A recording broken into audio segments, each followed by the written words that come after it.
അപ്പോൾ മനസ്സിൽ നേരെ തോന്നിയതാണ് ഭഗവാനെ എന്നാണ് ഇവിടെ നിന്നും പാദയാത്രയായിട്ട് എനിക്ക് വരുവാൻ സാധിക്കും. അവരുടെ പാദം നമ്മൾ ഈ ഭഗവാന്റെ മുമ്പിൽ ഇവിടെ എത്തുക എന്ന് പറഞ്ഞാൽ നമ്മൾക്കൊക്കെ രോമാഞ്ചമുണ്ടാകേണ്ടതും ഭക്തി നിർഭരമായ ഒരു സാഹചര്യം തന്നെയാണ്, ഒരു ഭാഗ്യമാണ്. എന്തൊക്കെ വിഷമങ്ങളുണ്ടായാലും യാത്ര കംപ്ലീറ്റ് ചെയ്തിട്ട് മാത്രമേ ജീവിതത്തിൽ ഒന്നും വേറെ നേടേണ്ടതില്ല. ഇത് മാത്രമേ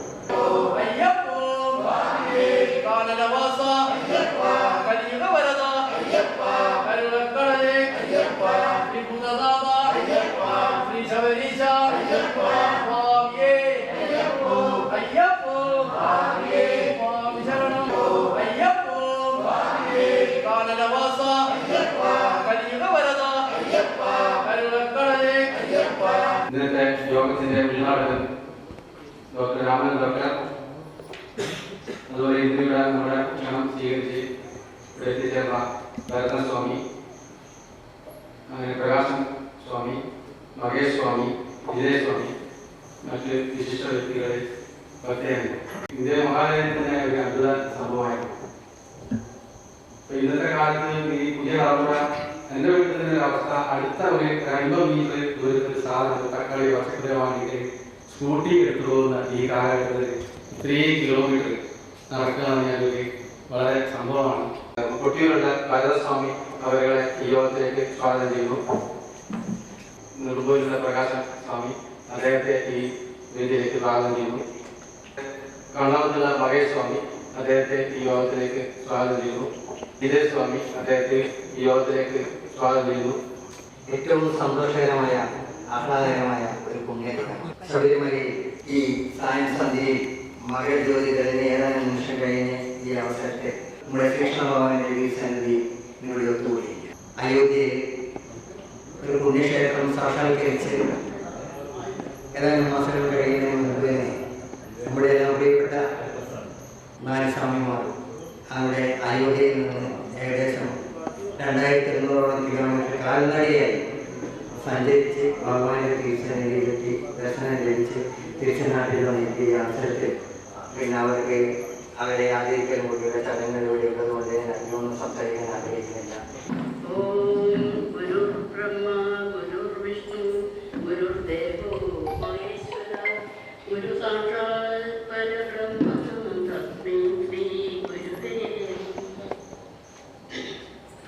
നമുക്ക് പരിചയമില്ലാത്ത ഒരു വഴിയിലൂടെ, പരിചയമില്ലാത്ത നാട്ടിലൂടെ, പരിചിതമല്ലാത്ത ഭാഷകൾ കൈകാര്യം ചെയ്യുന്നതിലൂടെ എന്തൊക്കെ വിഷമങ്ങളുണ്ടായാലും യാത്ര കംപ്ലീറ്റ് ചെയ്തിട്ട് മാത്രമേ ഇനി വേറെ ജീവിതത്തിൽ ഒന്നും വേറെ നേടേണ്ടതില്ല. ഇത് മാത്രമേ ശബരിമലയിൽ പോയി അയ്യപ്പ ഭഗവാനെ കണ്ട് സായുജ്യം നേടണം എന്നുള്ള ഒറ്റ ആഗ്രഹത്തോടു കൂടിയാണ് ഈ ദിവസങ്ങൾ മുഴുവനും ഇവർ കഴിച്ചുകൂട്ടുന്നത്.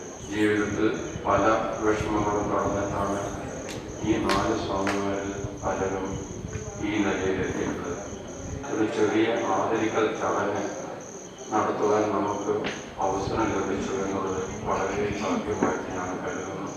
എല്ലാവിധ മംഗളങ്ങളും ആശംസിച്ചുകൊണ്ടും ഭഗവാൻ അവരെ കടാക്ഷിച്ചതിനെ ഭഗവാനോടുള്ള പ്രത്യേകം കടപ്പാടുകൾ അറിയിച്ചുകൊണ്ടും ഉദ്ഘാടനം ചെയ്തതായി അറിയിച്ചുകൊണ്ടും ഞാൻ എൻ്റെ വാക്കുകൾ നടത്തുന്നു. നന്ദി, നമസ്കാരം.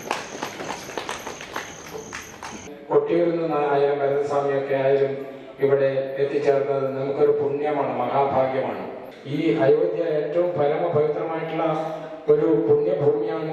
ആ പുണ്യഭൂമിയിൽ കൂടി വിവിധ സ്ഥലങ്ങളിൽ കൂടി കടന്നു വന്ന് വിവിധ പുണ്യപ്രദേശങ്ങളിൽ കൂടി പാദസ്പർശമേറ്റ് അവരുടെ പാദം നമ്മൾ ഈ ഭഗവാന്റെ മുമ്പിൽ ഇവിടെ എത്തുക എന്ന് പറഞ്ഞാൽ നമ്മൾക്കൊക്കെ രോമാഞ്ചമുണ്ടാകേണ്ടതും ഭക്തി നിർഭരമായ ഒരു സാഹചര്യം തന്നെയാണ്, ഒരു ഭാഗ്യമാണ്.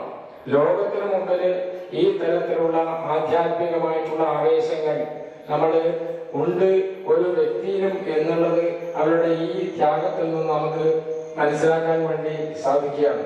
എല്ലാവർക്കും ഇത് സാധ്യമായ കാര്യമല്ല. ഭഗവാന്റെ ദർശനത്തിന് വേണ്ടി ആ യാത്രയ്ക്ക് വേണ്ടി എടുത്തിരിക്കുകയാണ്. ഒരു വർഷത്തിന്റെ നമ്മൾ ആലോചിക്കണം, അവരുടെ ജീവിതത്തിന്റെ ഒരു വർഷത്തിന്റെ 4/1 ഭാഗം, അതായത് ഏതാണ്ട് 3 മാസക്കാലം അവർ ഈ തുടർച്ചയായിട്ടുള്ള നടത്തമായിരുന്നു.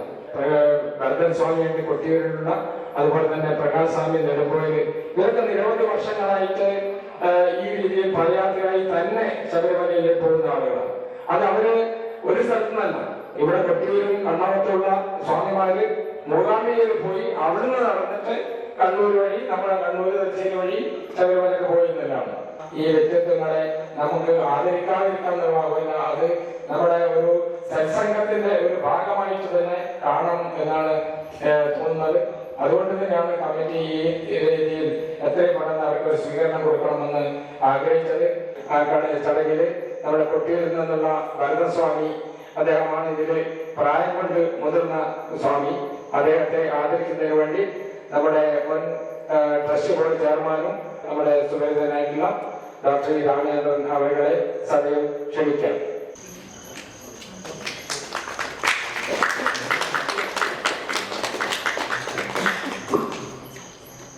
പരമേശ്വരന്റെ ശിവന്റെ ഒരു ലോക്കറ്റ് അത് ഡോക്ടർ സ്വാമിമാർക്ക് കൊടുക്കുകയാണ്. ക്ഷമിക്കണം, ലോക്കറ്റ് അയ്യപ്പൻ്റെതാണ്, ശിവന്റെ അല്ല, അയ്യപ്പൻ്റെതാണ്.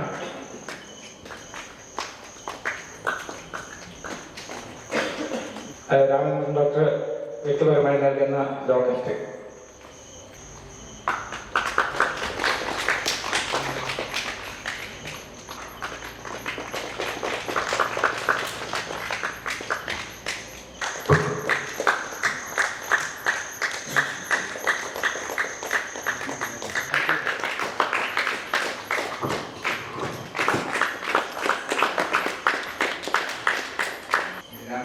ഇതുവരെ പോയതിനേക്കാളും നന്നായിരിക്കും. എൻ്റെ മഹേഷ് രാമസ്വദിച്ചെ നമ്മളിതൊരു 6 കൊല്ലമായി പ്ലാൻ കിട്ടി. ഇങ്ങനെ കുറേ സമയമുള്ളത് അന്നൊരു കരിമലയായിട്ടുള്ള സമയമാണ്. അന്നേരം ആന്ധ്രയിലുള്ളൊരു സമയമുള്ള ഇങ്ങനെ കൊടിയിലും പിടിച്ചില്ല ഇന്ത്യൻ്റെ താരം. ഞാൻ ഇവരോട് ചോദിച്ചു അയോധ്യയിൽ വരുന്നത് അങ്ങനെ ഒരു ദിവസം ഓരോ ദിവസവും കാര്യങ്ങളെല്ലാം ചോദിച്ചു. 2 ദിവസം കരിമലയിൽ കെട്ടി കിടന്നേരം ഞാൻ പറഞ്ഞ തമാശ പറഞ്ഞ പ്രകാശേട്ടാ, നമുക്ക് അയോധ്യ എപ്പോൾ ഉദ്ഘാടനം ചെയ്യുന്നത് അന്ന് നമുക്ക് അടുത്ത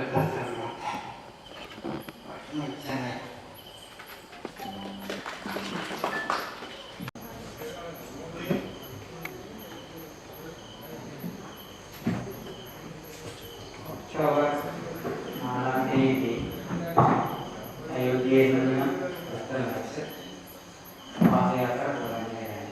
ഉത്തർപ്രദേശ്, മധ്യപ്രദേശ്, മഹാരാഷ്ട്ര, തെലങ്കാന, കർണാടക, തമിഴ്നാട്, അവിടെ നിന്ന് കേരളത്തിലെത്തി ഭഗവാനെ തൊഴുവാനുള്ള ഭാഗ്യം ഉണ്ടായത് ഒരു പൂർവജന്മ സുഹൃതം എന്ന് തന്നെ പറയേണ്ടിയിരിക്കുന്നു. കാരണം ഒരു 2 കിലോമീറ്റർ പോലും നടന്ന് ഇന്നത്തെ കാലത്ത് നമ്മൾ ഒരു സാധനം വാങ്ങിയിട്ട് വീട്ടിൽ പോകില്ല. ഓട്ടോറിക്ഷ പിടിക്കും, ഇല്ലെങ്കിൽ സ്കൂട്ടി ഉണ്ടാകും. അപ്പോൾ ഇങ്ങനെയുള്ള ഈ കാലഘട്ടത്തിൽ ഇത്രയും ദൂരം പാദയാത്ര ചെയ്ത് ഭഗവാനെ കാണുവാൻ സാധിച്ചത് അത് പൂർവികരുടെ പുണ്യമാണ്. അങ്ങനെ ഈ ഒരു പുണ്യത്തിന് എന്നെ ഉടമയാക്കി തന്ന എൻ്റെ ഗുരുകാരന്മാർക്ക് ശതകോടി പ്രണാമം. അയ്യപ്പസ്വാമിയുടെ കൃപ ഒന്നുകൊണ്ട് മാത്രമാണ്. ഞാനെന്ന ഭാവം എപ്പോഴുണ്ടാകുന്നുവോ അപ്പോൾ ഈ യാത്ര ചെയ്യും. കാരണം ഒരു സ്റ്റെപ്പ് മുന്നോട്ട് വയ്ക്കണമെന്നുണ്ടെങ്കിൽ ഭഗവാന്റെ അനുഗ്രഹം തന്നെ വേണം. 1999 പാദയാത്ര തുടങ്ങി. 23-ാമത്തെ വർഷം പാദയാത്ര അയോധ്യയിൽ നിന്ന് സാധിച്ചത് ഭഗവാന്റെ അനുഗ്രഹം തന്നെയാണ്. ശ്രീരാമചന്ദ്ര ഭഗവാന്റെ അനുഗ്രഹം.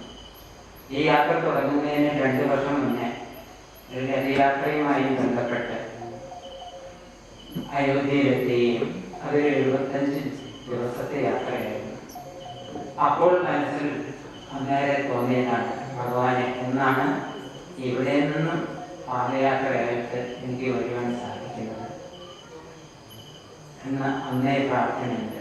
അങ്ങനെ ഇരിക്കുമ്പോഴാണ് പ്രകാശൻ സ്വാമി വിളിച്ചു, സ്വാമി ഇങ്ങനെ ഒരു യാത്ര കൊണ്ട് പോരുന്നെന്ന് ചോദിച്ചു. ഞാനത് കേൾക്കാൻ വേണ്ടി നിൽക്കുന്ന പോലെ ശരി സ്വാമി ഞാനുണ്ടെന്ന് പറഞ്ഞു. അങ്ങനെ ഇരിക്കുമ്പോഴാണ് യാത്ര പുറപ്പെടുന്നതിന് 2.5 മാസം മുമ്പ് ഞാൻ വീഴുകയും നല്ല മഴയുള്ള സമയത്ത് എൻ്റെ ഇടതുകാലിൻ്റെ എല്ല് പൊട്ടുകയുണ്ടായി. 2.5 മാസം ഗുഡല്ലൂർ ഭാഗത്തുള്ള ഒരു നാട്ടുവൈദ്യമായിരുന്നു. അവിടുന്ന് ചികിത്സയിലായിരുന്നു. അത് 100% ഭേദമാകുന്നതിന് മുൻപാണ് യാത്ര പുറപ്പെട്ടത്. എങ്കിലും ഭഗവാന്റെ അനുഗ്രഹം കൊണ്ട് കുറച്ച് ദിവസം ഒരു ബുദ്ധിമുട്ടുണ്ടായെങ്കിൽ തന്നെ പിന്നീടുള്ള യാത്രകൾ വളരെ സന്തോഷകരമായിരുന്നു, സുഖകരമായിരുന്നു. എല്ലാം ഭഗവാന്റെ അനുഗ്രഹമായി കരുതി ഭഗവാന്റെ അനുഗ്രഹം എപ്പോഴും എല്ലായ്പ്പോഴും എല്ലാവർക്കും ഉണ്ടാകട്ടെ എന്ന പ്രാർത്ഥനയോടുകൂടി